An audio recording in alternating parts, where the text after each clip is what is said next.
আসসালামু আলাইকুম। সুপ্রিয় দর্শক মণ্ডলী, কেমন আছেন সবাই? আশা করি সবাই ভালো আছেন। বেশ কিছুদিন পরে একটা গার্মেন্টসের পুরাতন মেশিন কেনার ক্ষেত্রে বর্তমান কী কী পদক্ষেপ আপনি লক্ষ্য রাখবেন সেই বিষয়ে কিছু গুরুত্বপূর্ণ কথা বলবো।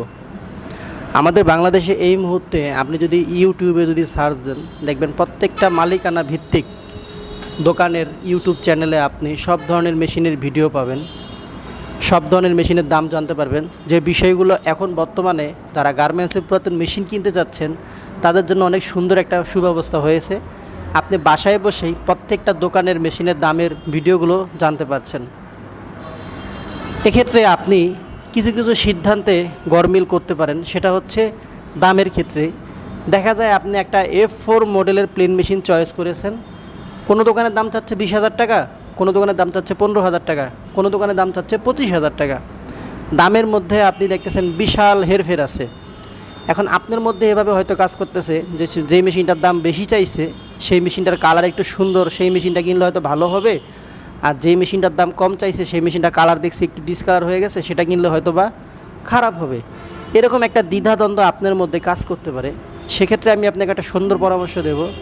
আপনারা যে মেশিনগুলো ওভার ডেট চলে গেছে, মনে করেন আপনি একটা মেশিন চয়েস করছেন, যে মেশিনটা মোটামুটি রিলিজ হয়েছে 2012 সাল বা 14 সালে, সেই মেশিনটা আপনি কোনো একটা সময় ব্যবহার করছেন, আপনার কাছে অনেক ভালো সার্ভিস দিছে।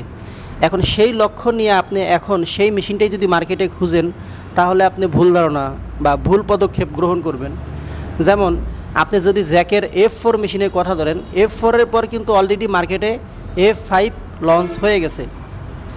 F4 মেশিনের সার্কিট F5 মেশিনের সার্কিট সম্পূর্ণ আলাদা, এবং ভিতরে যে সার্ভো মোটর আছে বা আনুষঙ্গিক জিনিসগুলো আছে সেগুলোও আলাদা। এখন কিছুদিন পরে তো হয়তো বা তারা F6 নিয়ে আসবে, F7 নিয়ে আসবে। এখন যারা ওল্ড মডেলের মেশিনগুলো মার্কেট থেকে কিনতেছেন, এই মেশিনগুলোই যখন কিছুদিন পর নষ্ট হবে, তখন কিন্তু আপনি এই মেশিনটার সমাধান বা এই মেশিনটা সারার কোনো পদক্ষেপ আপনি কোথাও কিন্তু খুঁজে পাবেন না। উদাহরণস্বরূপ, আমার কাছে প্রায় 1 বছর আগে এক আপা আসছিল। উনি হচ্ছে হিকারি ব্র্যান্ডের একটা সার্ভো প্লেন মেশিন কিনছে। এখন হিকারি মেশিনের একটু লক্ষ্য করবেন, হিকারি মেশিনের যে সার্ভো মোটরটা আছে, সেই সার্ভো মোটরটা কিন্তু আপনার এই যে এখানে সেট করা, তাই না? এই জায়গায় সেট করা না মোটরটা, এই জায়গায় তো মোটরটা সেট করা ভিতরে। এখন এই মডেলের মেশিনগুলো মার্কেটে তো অ্যাভেলেবেল না। এখন মার্কেটে অ্যাভেলেবেল না থাকার কারণে উনি কী করছে, এই মেশিনের মোটরটা কোথাও খুঁজে পাচ্ছে না। আসলে এখানে না পাওয়ার পিছনে মূল কারণ কি? আমাদের বাংলাদেশে যেই জিনিসগুলো একবার ব্র্যান্ড ভ্যালুর খাতায় উঠে যায় বা নামে উঠে যায়, আমরা সেই প্রোডাক্টটাই কিন্তু কিনতে পছন্দ করি বা স্বাচ্ছন্দ্য বোধ করি। থার্ড পার্টি কোনো প্রোডাক্ট আমরা কিনতে চাই না। যেমন হিকারি ব্র্যান্ডের যে মেশিনটা সে কিনছে, সে কিন্তু সেকেন্ড হ্যান্ড কিনছে, কিন্তু এখন সে মোটর পাচ্ছে না। সেজন্য যে ব্র্যান্ডগুলো বাংলাদেশে অ্যাভেলেবেল হয়ে গেছে, ওই ব্র্যান্ডের মেশিনগুলো যদি আপনি কেনেন, সেটার দিক লক্ষ্য রাখা লাগবে। আবার বেশি ওল্ড মডেলে যাওয়া যাবে না। অনেকেই আছেন 15,000 থেকে 12,000 টাকার মধ্যে ওল্ড মডেলের ফ্ল্যাটলক মেশিন কেনেন, অনেক পুরানো মডেলের ফ্ল্যাটলক মেশিন কেনেন। মেশিনগুলো যখন কেনেন তখন আপনারা হয়তো বা শুধু দামটার কথাই ভাবেন যে এত কম দামে একটা মেশিন পাইছি, অনেক জিতছি আমি।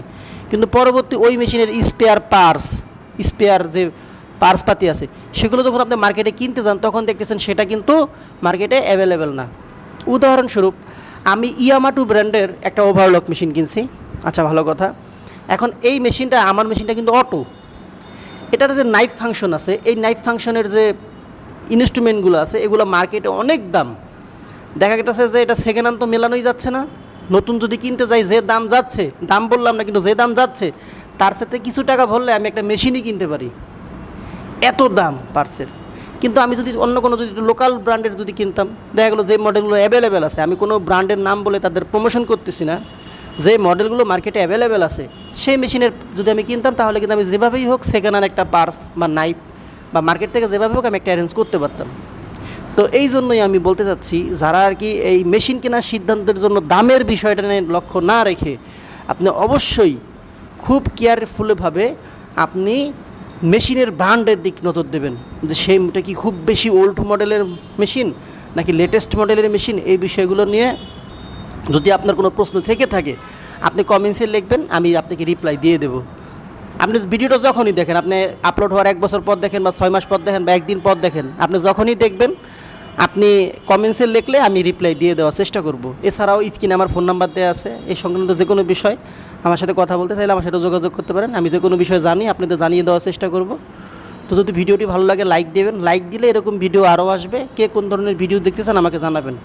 তো আজকের ভিডিওটি এই পর্যন্তই, সবাই ভালো থাকবেন, আল্লাহ হাফেজ সবাইকে।